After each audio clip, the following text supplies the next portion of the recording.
This is Absolute Superman, which takes place in the Absolute Universe, Volume 1, Last Dust of Krypton. This collects the first 6 issues into one volume. I think the next volume comes out sometime next year. I'm probably going to wait for these because I just like the cover and having them all in one. I did want the hardcover, but I bought this in stores, so I couldn't really get it. It was already, unless they sold out of them, but that's a good thing. I'm glad this is selling. But for those who don't know, the Absolute Universe is a branch off the main timeline, actually, created by Darkseid. And this is a more intense, brutal universe where Darkseid has taken away a lot of the heroes' advantages in this universe. If you want more explanation, actually, this comic actually advertises the storyline. Is this an all in saga? It ends with Darkseid creating this universe. If you want to see the full story of it, because he does have an entire reason of why he made a separate universe, but he made everything harder for the heroes. Here's a good example, which I thought was funny. It's really petty of Darkseid, because it says the crest right here. It says right here, the crest of the laborer was seen as the mark of shame, which is the S. So Darkseid changed the meaning of the S from hope to shame, and I thought that was really funny, actually. So like Darkseid is making simple changes to their stories like that.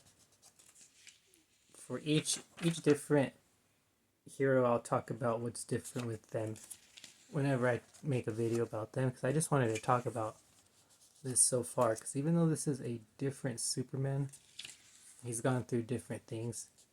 Something else that's different about him is he wasn't raised on Smallville. He never met the Kents. So his name's not even Clark in this, it's Kal-El. But even so, with everything still different in this world, he's still the same Superman. He still prioritized saving lives. Even though his computer that's with him, named Soul, which is his suit, is telling him to leave, he refuses so he can save people. As you've seen earlier, his father and mother are of the lower class in this civilization. He actually spends more time on Krypton than in any other story, which is really cool. It was a nice change of pace. So he was actually there. He was actually there on the planet when it was destroyed, which is a cooler version of Superman, because this one is a little bit angrier since he saw everything get destroyed.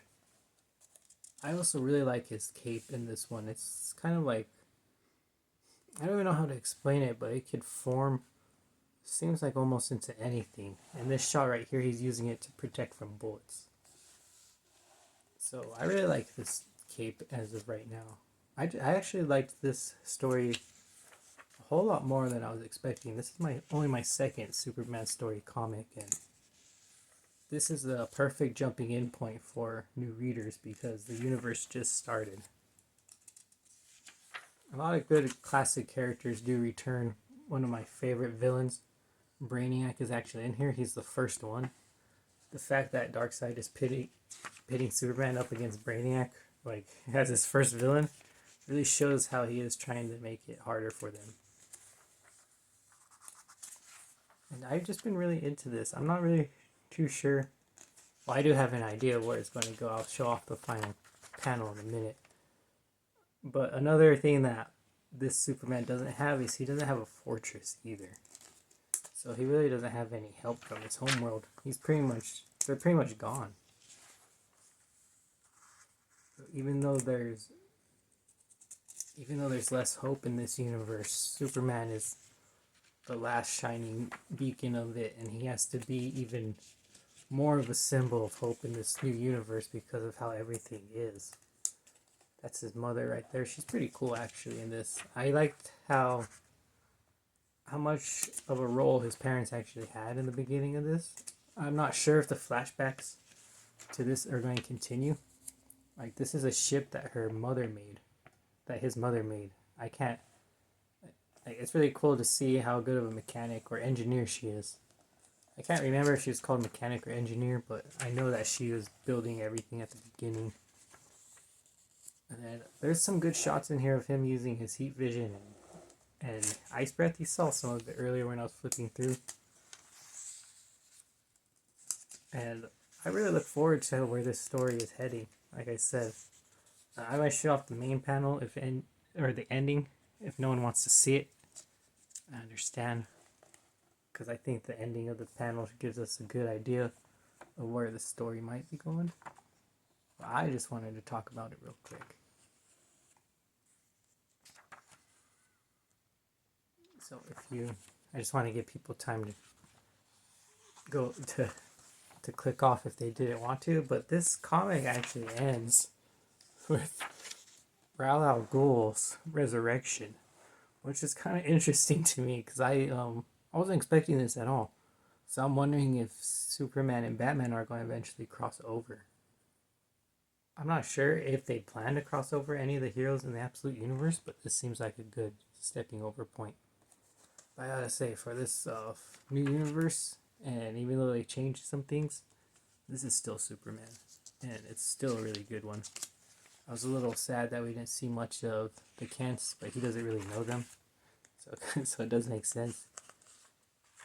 But I really look forward to what's coming in the future. Like I said, my prediction is that Superman and Batman are going to cross over when it comes to Ra's al Ghul. Who knows? It could already happen because those volumes are already out. There's a picture of Brainiac, although he hasn't been really revealed yet in the story. Then there's the advertisement for Absolute Batman. And here's Absolute Wonder Woman. And also Absolute Flash, Green Lantern, and Martian Manhunter is also coming as well. I'm really excited for those. But yeah, this is a good start to the universe. Anyways, let me know what you guys think of this universe, if you're excited for it too. Like I said, this is a good jumping in point for anyone who's new to the comics. Like I said, it explains everything really nicely. I think if you didn't know anything about Superman, this would still be a good jumping in point, because like I said, he's still the same character at his core, which I really liked. But anyway, thank you guys so much for watching. I hope you all enjoyed and look forward to the next one.